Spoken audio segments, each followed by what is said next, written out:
ಎಲ್ಲರಿಗೂ ನಮಸ್ಕಾರ. ನಾನು ನಂದಿನಿ. ನಾನಿವತ್ತು ದ್ವಿತೀಯ PUC 2ನೇ ಪದ್ಯವಾದಂತಹ ವಚನಗಳಲ್ಲಿ ಬಸವಣ್ಣನವರ ವಚನಗಳ ಸಂಪೂರ್ಣ ಸಾರಾಂಶವನ್ನು ಹೇಳ್ತಾ ಇದ್ದೇನೆ. ಇದು ನಿಮಗೆ ಪರೀಕ್ಷೆಯ ಕೊನೆಯ ಹಂತದ ತಯಾರಿಗೆ ಸಹಾಯಕ ಆಗಬಹುದು. ಬಸವಣ್ಣನವರ ಪರಿಚಯವನ್ನು ತಿಳ್ಕೊಳ್ಳೋದಾದರೆ, ಬಸವಣ್ಣನವರನ್ನ ಭಕ್ತಿ ಭಂಡಾರಿ ಬಸವಣ್ಣ ಅಂತ ಹೇಳಿ ಕರೀತಾರೆ. ಅವರ ವಚನಗಳ ಅಂಕಿತ ನಾಮ ಕೂಡಲ ಸಂಗಮ ದೇವ. ಕಾಯಕದ ಪ್ರಾಮುಖ್ಯತೆಯನ್ನ ಇಡೀ ಜಗತ್ತಿಗೆ ಸಾರಿದಂತಹ ಮಹಾನ್ ಶಿವಶರಣ ಬಸವಣ್ಣನವರು. ಬಸವಣ್ಣನವರ 3 ವಚನಗಳನ್ನು ನಮಗೆ ಇಟ್ಟಿರುವಂಥದ್ದು. ಮೊದಲನೇ ವಚನದಲ್ಲಿ ಬಸವಣ್ಣನವರು ನೈಜ ಭಕ್ತಿಯ ಲಕ್ಷಣವನ್ನು ಹೇಳ್ತಾ ಹೋಗ್ತಾರೆ.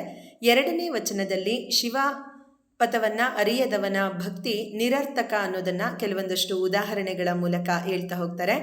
3ನೇ ವಚನ ಅದ್ಭುತವಾದಂತಹ ವಚನ. ಕಾಯುವವರೇ ನಮ್ಮನ್ನು ಕೊಲ್ಲಲಿಕ್ಕೆ ಬಂದಾಗ ಯಾರೂ ಕೂಡ ನಮ್ಮನ್ನು ಕಾಪಾಡಲಿಕ್ಕೆ ಸಾಧ್ಯ ಇಲ್ಲ ಅನ್ನೋದನ್ನು ಬಸವಣ್ಣನವರು 3ನೇ ವಚನದಲ್ಲಿ ಹೇಳಿದ್ದಾರೆ. ಮೊದಲನೇ ವಚನದ ಸಾರಾಂಶವನ್ನು ತಿಳ್ಕೊಳ್ಳೋದಾದರೆ, ನೈಜ ಭಕ್ತಿಯ 4 ಪ್ರಮುಖ ಲಕ್ಷಣಗಳನ್ನು ಬಸವಣ್ಣನವರು ನಮಗೆ ಹೇಳ್ತಾ ಹೋಗಿದ್ದಾರೆ.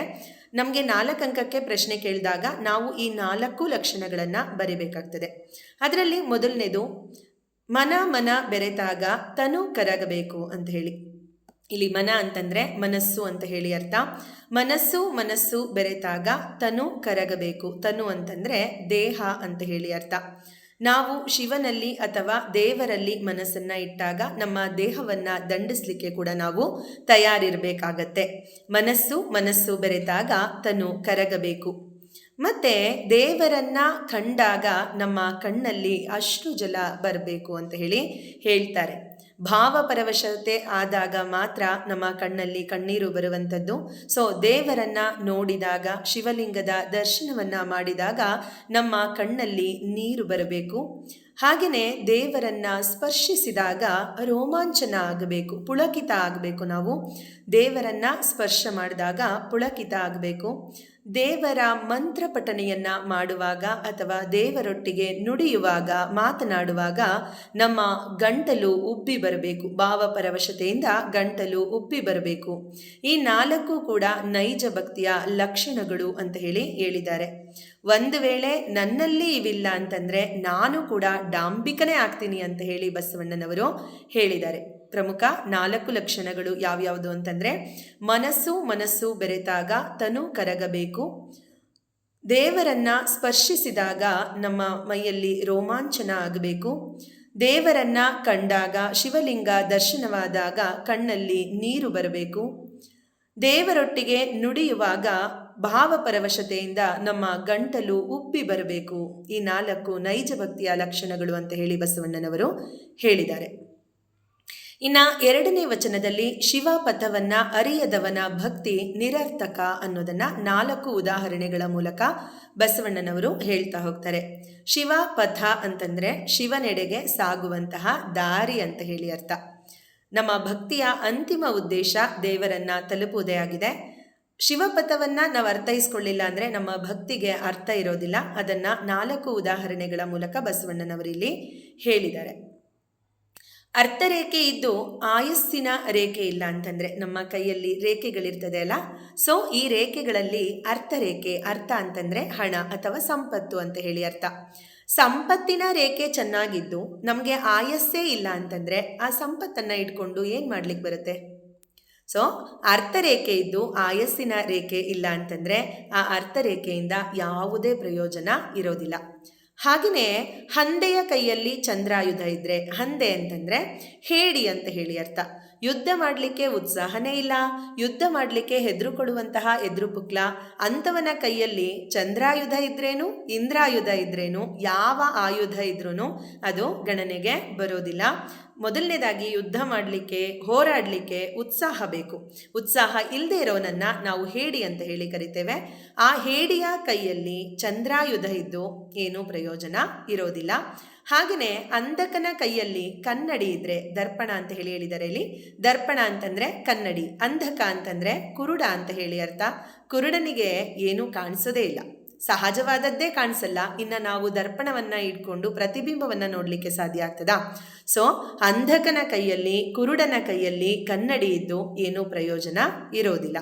ಹಾಗೆಯೇ ಮರ್ಕಟನ ಕೈಯಲ್ಲಿ ಮಾಣಿಕ್ಯವನ್ನು ಕೊಟ್ಟರೆ, ಮರ್ಕಟ ಅಂತಂದರೆ ಮಂಗ ಅಂತ ಹೇಳಿ ಅರ್ಥ, ಮಂಕಿ ಅಂತ ಹೇಳಿ ಅರ್ಥ. ಕೋತಿಯ ಕೈಯಲ್ಲಿ ಗುರ್ಗುಂಜಿ ಕೊಟ್ಟರೆ ಫಲ ಏನು ಅಂತ ಹೇಳಿ ಹೇಳ್ತಾರೆ. ಸೊ ಮಂಗನ ಕೈಯಲ್ಲಿ ಮಾಣಿಕ್ಯ ಕೊಟ್ಟರೆ ಆ ಮಾಣಿಕ್ಯದ ಬೆಲೆ ಆ ಮಂಗನಿಗೆ ಗೊತ್ತಿರೋದಿಲ್ಲ, ಹಾಗಾಗಿ ಅದಕ್ಕೆ ಪ್ರಾಮುಖ್ಯತೆ ಇರೋದಿಲ್ಲ.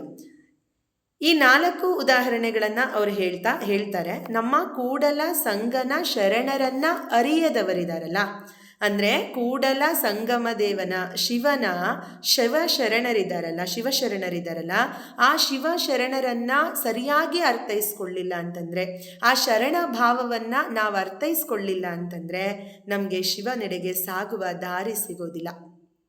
ಸೊ ಅಂಥವರ ಭಕ್ತಿ ನಿರರ್ಥಕ ಅನ್ನೋದನ್ನು ಹೇಳಿದ್ದಾರೆ. ಅಂಥವರ ಭಕ್ತಿ ಹೇಗೆ 4 ಉದಾಹರಣೆಗಳಲ್ಲಿ ಅರ್ಥರೇಖೆ ಇದ್ದು ಆಯಸ್ಸಿನ ರೇಖೆ ಇಲ್ಲ ಅಂತಂದರೆ, ಹಂದೆಯ ಕೈಯಲ್ಲಿ ಚಂದ್ರಾಯುಧ ಇದ್ದರೆ, ಅಂಧಕನ ಕೈಯಲ್ಲಿ ದರ್ಪಣ ಇದ್ದರೆ, ಮಂಗನ ಕೈಯಲ್ಲಿ ಮಾಣಿಕ್ಯ ಇದ್ದರೆ ಹೇಗೆ ಪ್ರಯೋಜನ ಇಲ್ವೋ, ಹಾಗೆ ಶರಣರನ್ನು ಅರ್ಥೈಸಿಕೊಳ್ಳದವರ ಕೈಯಲ್ಲಿ ಶಿವಲಿಂಗ ಇದ್ದು ಯಾವ ಪ್ರಯೋಜನ ಇಲ್ಲ, ಅವರಿಗೆ ಶಿವನೆಡೆಗೆ ಸಾಗುವಂತಹ ದಾರಿ ಸಿಗೋದಿಲ್ಲ.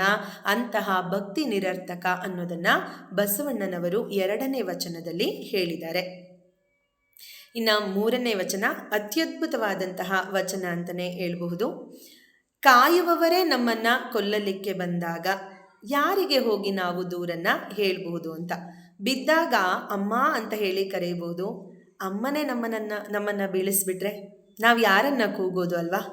ಹಾಗೆ ಇಲ್ಲಿ ಹೇಳ್ತಾ ಹೋಗ್ತಾರೆ ಬಸವಣ್ಣ, ಒಲೆ ಹತ್ತಿ ಉರಿದೆಡೆ ನಿಲ್ಲಬಹುದು. ಒಲೆಯಲ್ಲಿ ಎಷ್ಟೇ ಕೊಳ್ಳಿಗಳನ್ನು ಹಾಕಿ, ಎಷ್ಟೇ ಸೌದೆಗಳನ್ನು ಹಾಕಿ, ಎಷ್ಟೇ ಜೋರು ಉರಿತಾ ಇದ್ರೂ ನಾವು ಆರಾಮವಾಗಿ ನಿಲ್ಲಬಹುದು. ಆದರೆ ಧರೆನೇ ಹತ್ತಿ ಹುರಿದ್ರೆ, ಧರೆ ಅಂತಂದರೆ ಭೂಮಿ ಅಂತ ಹೇಳಿ ಅರ್ಥ, ಇಡೀ ಭೂಮಿನೇ ಹತ್ತಿ ಉರಿತಾ ಇದ್ರೆ ನಮ್ಮನ್ನೆಲ್ಲ ಹೊತ್ತಿರುವಂಥವಳು ಜಗತ್ತಿನ ಜನನಿ ಅಮ್ಮ ಭೂತಾಯಿ. ಆ ಭೂತಾಯಿನೇ ಹತ್ತಿ ಉರಿದ್ರೆ ನಾವು ಎಲ್ಲಿ ನಿಲ್ಲಲಿಕ್ಕೆ ಸಾಧ್ಯ? ಆಕಾಶದಲ್ಲಿ ನಿಲ್ಲಕ್ಕಾಗತ್ತಾ? ಖಂಡಿತ ಇಲ್ಲ. ಸೊ ಧರೆನೇ ಹತ್ತಿ ಉರಿಯುವಾಗ ನಿಲ್ಲಲೂಬಾರದು ಅಂತ ಹೇಳಿ ಅವ್ರು ಹೇಳ್ತಾರೆ, ನಿಲ್ಲಕ್ಕಾಗೋದು ಇಲ್ಲ. ಏರಿ ನೀರು ಉಂಬೊಡೆ ಅಂತ ಹೇಳಿ, ಏರಿ ಇದೆಯಲ್ಲ, ಅಣೆಕಟ್ಟು ಅಥವಾ ಒಂದು ಕೆರೆಗೆ ಕಟ್ಟಿರುವಂತಹ ದಿಣ್ಣೆ ಅಂತ ಏನು ಕರಿತೀವಲ್ಲ, ಆ ದಿಣ್ಣೆಯ ಏರಿಯ ನಿರ್ಮಾಣ ಮಾಡೋದೇ ನೀರು ಅಲ್ಲಿ ಸಂಗ್ರಹ ಆಗಲಿ ಅಂತ ಹೇಳಿ.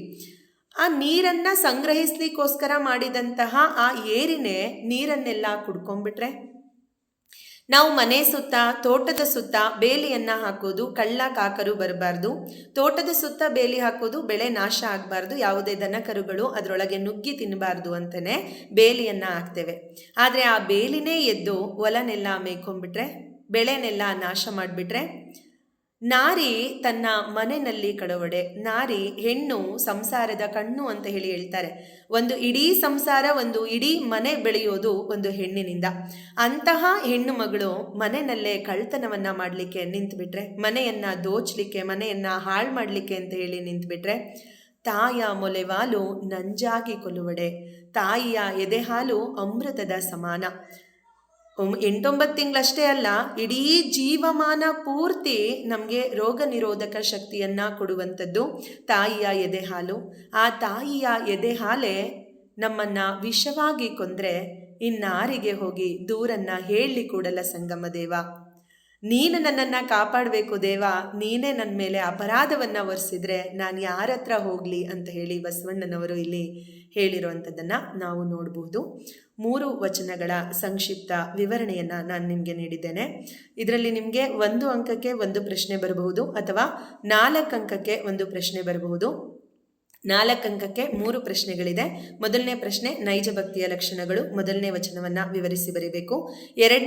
ಎರಡನೇ ಪ್ರಶ್ನೆ ಶಿವಪಥವನ್ನು ಅರಿಯದವನ ಭಕ್ತಿ ನಿರರ್ಥಕ ಅನ್ನೋದನ್ನು ಬಸವಣ್ಣನವರು ಉದಾಹರಣೆಗಳ ಮೂಲಕ ಹೇಳಿದ್ದಾರೆ. ಆ ಉದಾಹರಣೆಗಳು ಯಾವುದು ಅಂತ 4 ಉದಾಹರಣೆಗಳು, 2ನೇ ಪದ್ಯವನ್ನು ವಿವರಿಸಿ ಬರೀಬೇಕಾಗ್ತದೆ. 3ನೇದು ಕಾಯುವವರೇ ನಮ್ಮನ್ನು ಕೊಲ್ಲಲಿಕ್ಕೆ ಬಂದಾಗ ಒದಗುವ ವಿಘಟನೆ ಅಂತ ಹೇಳಿ ಕೇಳ್ತಾರೆ. 3ನೇ ವಚನವನ್ನು ನಾವಲ್ಲಿ ವಿವರಿಸಿ ಬರೀಬೇಕಾಗುತ್ತೆ. ಇಲ್ಲಿ ಬಹಳಷ್ಟು ಬಾರಿ ಕೇಳಿರುವಂತಹ ಪ್ರಶ್ನೆ, ಯಾರ ಕೈಯಲ್ಲಿ ದರ್ಪಣ ಇದ್ದು ಪ್ರಯೋಜನ ಇಲ್ಲ ಅಂತ ಹೇಳಿ. ಅಂಧಕನ ಕೈಯಲ್ಲಿ ದರ್ಪಣ ಇದ್ದು ಪ್ರಯೋಜನ ಇಲ್ಲ. ಇನ್ನೊಂದು ಬಹಳ ಮುಖ್ಯವಾದದ್ದು, ಬಸವಣ್ಣನವರ ವಚನಗಳ ಅಂಕಿತನಾಮ ಯಾವುದು ಅಂತ ಹೇಳಿ, ಕೂಡಲ ಸಂಗಮ ದೇವ ಬಸವಣ್ಣನವರ ವಚನಗಳ ಅಂಕಿತನಾಮ. ಧನ್ಯವಾದಗಳು.